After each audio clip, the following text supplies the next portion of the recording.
بسم اللہ الرحمن الرحیم۔ شروع اللہ کے نام سے جو بڑا مہربان اور نہایت رحم کرنے والا ہے۔ حضرت عمر بن خطاب کی خلافت ہر پہلو سے مثالی تھی۔ ہر معاملے میں خلیفہ راشد اپنے آپ کو جواب دہ اور ذمہ دار گرانتے تھے اور رعایا کی ہر ضرورت کا خیال رکھتے تھے۔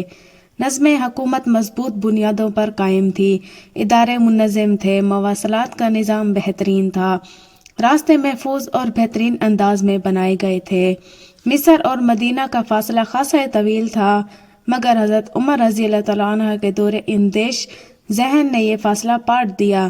وہ اس طرح کہ مصر سے غلہ لانے کے لیے بحری جہاز استعمال کیے، جہازوں کے ذریعے غلہ جار کی بندرگاہ تک لایا جاتا تھا، وہاں سے پھر اونٹوں پر لاد کر محفوظ راستے کے ذریعے ایک دن اور ایک رات میں کارواں مدینہ پہنچ جاتا تھا۔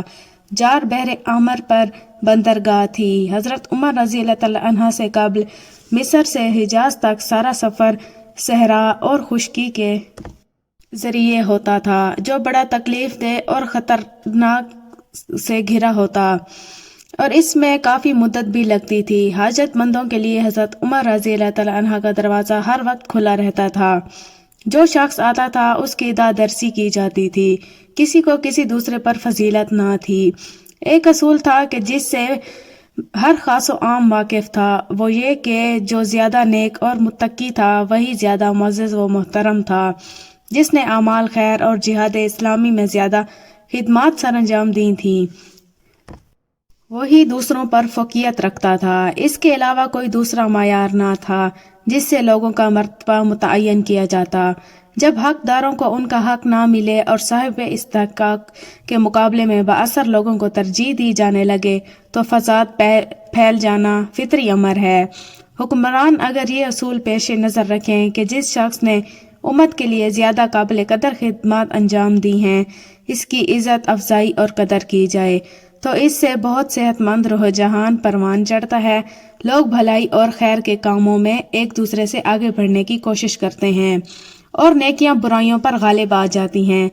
جرید بن حازم بن حسن سے مروی ہے، کچھ لوگ امیر المومنین عمر بن عبد الخطاب رضی اللہ تعالیٰ عنہ کے دروازے پر آئے۔ ان پر اصحاب بدر بھی تھے اور شیوخ قریش بھی۔ ان لوگوں نے اندر آنے کی اجازت مانگی۔ اصحاب بدر میں سے صہیب رضی اللہ تعالیٰ عنہ، خباب رضی اللہ تعالیٰ عنہ، عمار رضی اللہ تعالیٰ عنہ اور بلال رضی اللہ تعالیٰ عنہ کو اندر آنے کی اجازت مل گئی، جبکہ ابو سفیان رضی اللہ تعالیٰ عنہ، حارث بن ہشام اور سہیل بن عمرو کو باہر انتظار کرنا پڑا۔ یہ سبھی بزرگ فتح مکہ کے بعد مسلمان ہوئے تھے۔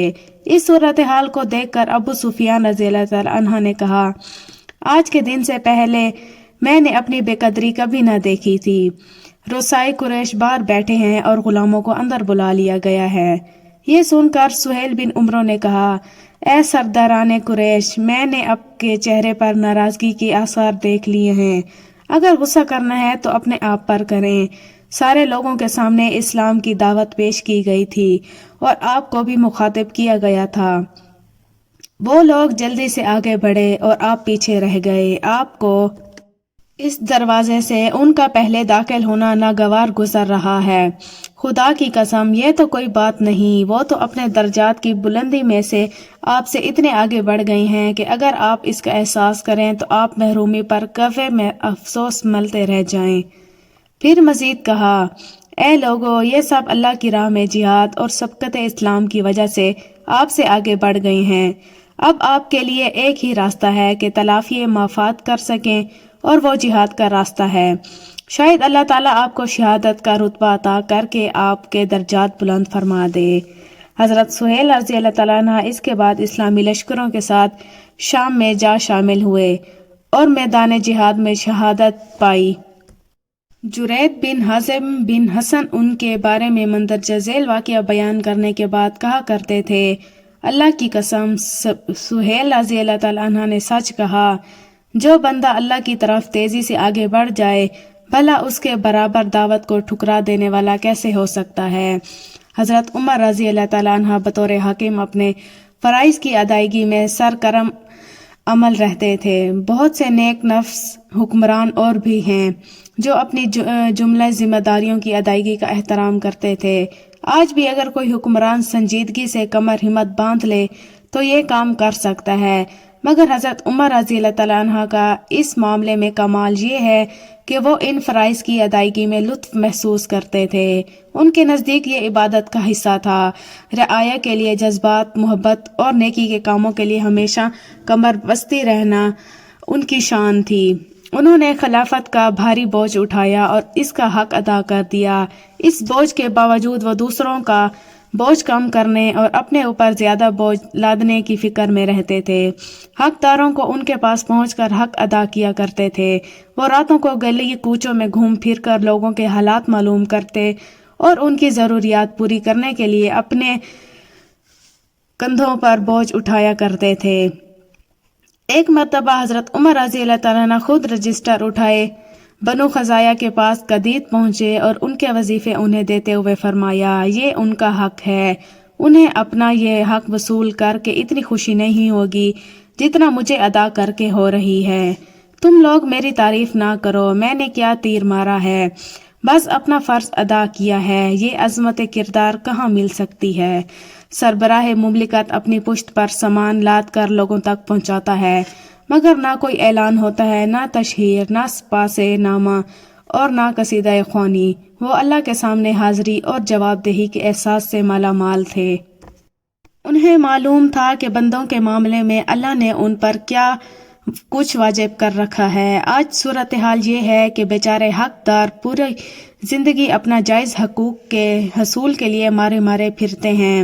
اکثر لوگوں کے حصے میں محرومی کے سوا کچھ نہیں آتا۔ حکومتی اداروں کو چلانے والوں کے دلوں میں اگر خوف خدا پیدا ہو جائے تو ہر حقدار کو اس کا حق مل سکتا ہے، مگر ایسا نہیں ہوتا۔ کیوں؟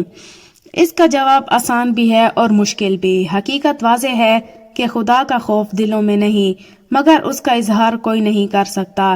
حضرت عمر رضی اللہ تعالیٰ عنہ سخت گیر بھی تھے، مگر ساتھ ہی نرم دل بھی تھے۔ جہاں سختی کی ضرورت محسوس ہوتی وہاں سختی کرتے، اور جہاں نرمی کا موقع محل ہوتا وہاں آپ کی نرم دلی بے مثال ہوا کرتی تھی۔ ایک مرتبہ ایک نوجوان غیر شادی شدہ جوڑا زنا میں پکڑا گیا۔ آپ نے لڑکے اور لڑکی دونوں پر حد تعزیرانہ جاری کی اور اس میں آپ نے بالکل نرمی نہ دکھائی۔ حد جاری ہو چکی تھی تو آپ نے ان سے کہا آپس میں شادی کر لو، مگر لڑکے نے انکار کر دیا۔ آپ نے اس کے انکار پر برا نہ مانا۔ حدود اللہ کا قیام اللہ کا حق ہے جس میں کوئی کمی پیشی قابل قبول نہیں، اور افراد کی شخصی آزادی ان کا بنیادی حق ہے جس پر قدغن نہیں لگائی جا سکتی۔ آج برائی پھیل چکی ہے۔ ان حالات میں مسلمان لڑکیوں کو اپنی عزت و عفت کی حفاظت کے لیے خود بیدار اور محتاط رہنا چاہیے۔ شیطان انسان کے لیے ہر لمحہ ایک حملہ آور وحشی بھیڑیے کی مانند ہے۔ شیاطین جنوں اور انسانوں کے غول پھرتے اور یلغار کرتے ہیں۔ ان کے نزدیک کسی کی عزت اور شرف کا کوئی حرمت نہیں ہے۔ افسوس کہ انسانوں کو یہ بات یاد ہی نہیں رہتی۔ وہ ذات ببرکات جو ہر شخص کے ہر عمل سے باخبر ہے، اس کے سامنے حاضری کے دن سب کو اپنے اپنے اعمال کا پورا بدلہ مل جائے گا۔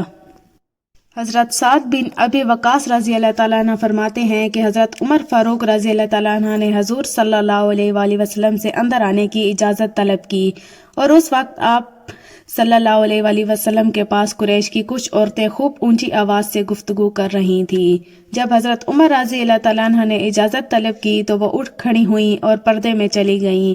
اس پر حضور صلی اللہ علیہ وآلہ وسلم مسکرانے لگے۔ حضرت عمر رضی اللہ تعالیٰ عنہ نے پوچھا، یا رسول صلی اللہ علیہ وسلم، اللہ تعالیٰ آپ کے دندان مبارک کو تبسم ریز رکھے۔ حضور صلی اللہ علیہ وآلہ وسلم نے فرمایا، میں ان عورتوں پر حیران ہوں جو میرے پاس تھیں کہ جب انہوں نے تمہاری آواز سنی تو پردے میں چھپ گئیں۔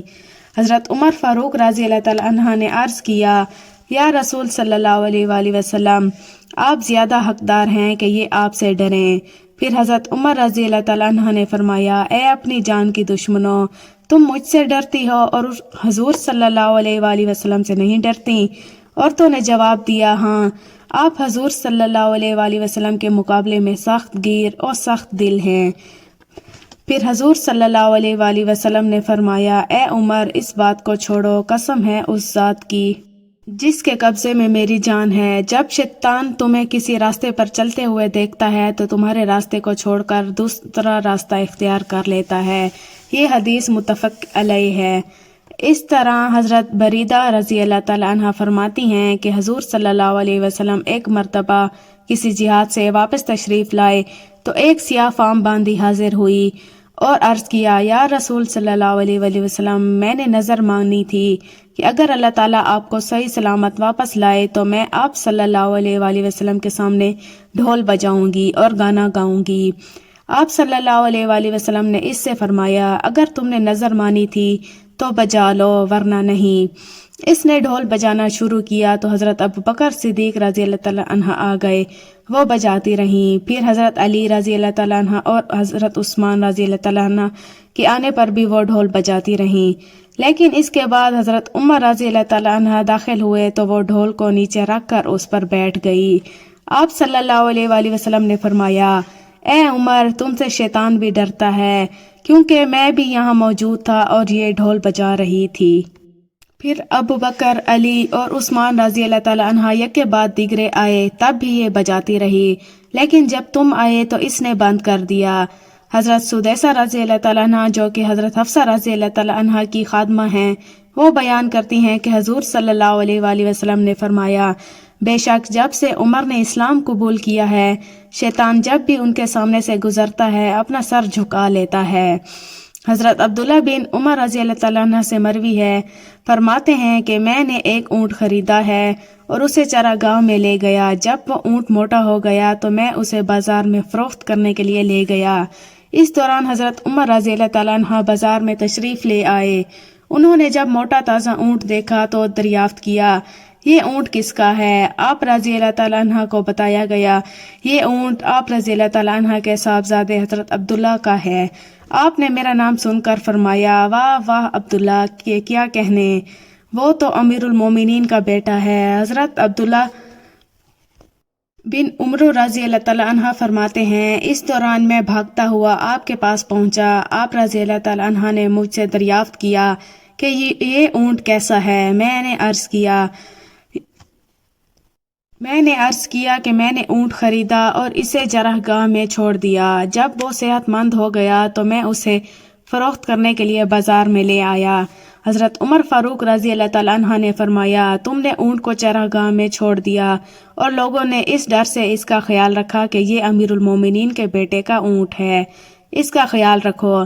اب تم اس اونٹ کو فروخت کرنے کے بعد اپنی اصل رقم خود رکھو اور باقی رقم بیت المال میں جمع کراؤ۔ اللہ تعالی ہم سب کا حامی و ناصر ہو، آمین۔ دوستوں، میں امید کرتی ہوں آج کی ہماری یہ ویڈیو آپ کو پسند آئی ہوگی۔ ویڈیو کو لائک اور سبسکرائب کرنا نہ بھولیے گا۔